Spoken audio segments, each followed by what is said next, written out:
अब तक महागठबंधन में शामिल होने की इच्छा जता रही असदुद्दीन ओवैसी की पार्टी ने अब एक नया प्रस्ताव दिया है। दरअसल ओवैसी की पार्टी ने महागठबंधन से यह अपील की है कि वो आने वाले 8 से 10 दिन में यह फैसला ले कि उनकी पार्टी महागठबंधन का हिस्सा बनेगी या नहीं। दरअसल ओवैसी की पार्टी के बिहार प्रदेश के अध्यक्ष अख्तरुल ईमान ने यह कहा था कि अगर बीजेपी को और एनडीए को हराना है तो महागठबंधन को और मजबूत होना होगा। ईमान ने महागठबंधन में शामिल होने की इच्छा जताई थी और अपनी भावनाओं को आरजेडी कांग्रेस के साथ महागठबंधन के तमाम घटक दलों के सामने व्यक्त भी किया था। अब ओवैसी की पार्टी का कहना है कि अभी तक उस स्तर से रुझान नहीं मिला है जो उनको अपेक्षा थी।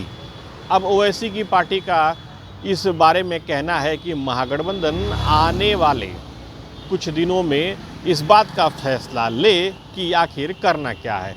एआईएमआईएम के राष्ट्रीय प्रवक्ता आदिल हसन ने क्या कहा, पहले आप उसे सुनिए। हमारे रियासती सदर जनाब अख्तरुल ईमान साहब ने, इंजीनियर आफ्ताब साहब ने बहुत ही डिस्कशन के बाद महागठबंधन के सामने ये प्रस्ताव रखा कि हमें एमआईएम को महागठबंधन में जाएं और मिलकर भाजपा को हराएं। फैसला महागठबंधन को करना है, राष्ट्रीय जनता दल के नेतृत्व को करना है, तेजस्वी जी को मुख्यमंत्री बनना है, फैसला उनके हाथ में। हमारा ये सोचना है कि बीजेपी हारेगी क्योंकि डबल इंजन की सरकार बिहार को नस्त नाबूद कर दी। किसी मामले में बिहार को उसने इंसाफ नहीं दिया, बिहार को कुछ आर्थिक मदद नहीं मिली।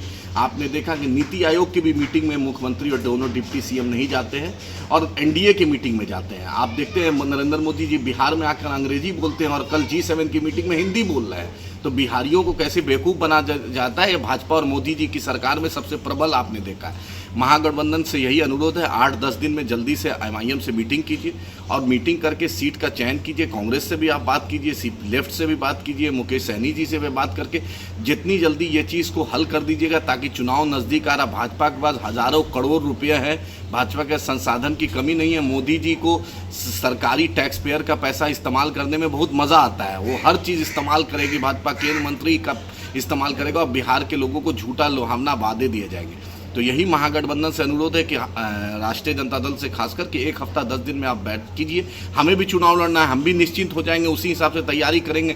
कहाँ करना है, मिथिलांचल में, शाहाबाद में, मगध में, सीमांचल में, किस किस चीज़ में कितनी मेहनत करना है, बैरिस्टर साहब का प्रोग्राम लगाना है, मिलकर कुछ बेहतर करना है बिहार के मुस्तकबिल के लिए। हम यही अनुरोध कर रहे हैं कि जल्दी से जैसे इस मामले को हल करके बिहार को एक बेहतर विकल्प दीजिए, भाजपा मुक्त बिहार बनाइए।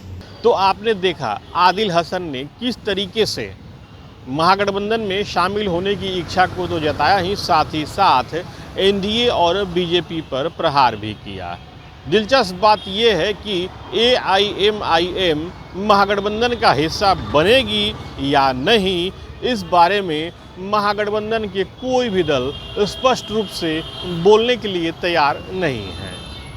महागठबंधन के जितने भी घटक दल हैं वो इस मुद्दे पर बहुत ही करीने से कन्नी काट जा रहे हैं। अब देखना ये है कि जितने दिनों का वक्त एआईएमआईएम ने मुकर्रर किया है उतने दिनों में वो महागठबंधन के रुख का इंतज़ार करती है या नहीं, और अगर महागठबंधन की तरफ से सकारात्मक परिणाम नहीं मिलते हैं तो फिर एआईएमआईएम के सामने रास्ता क्या बचता है। Sujeet Kumar, TV9 digital, Patna.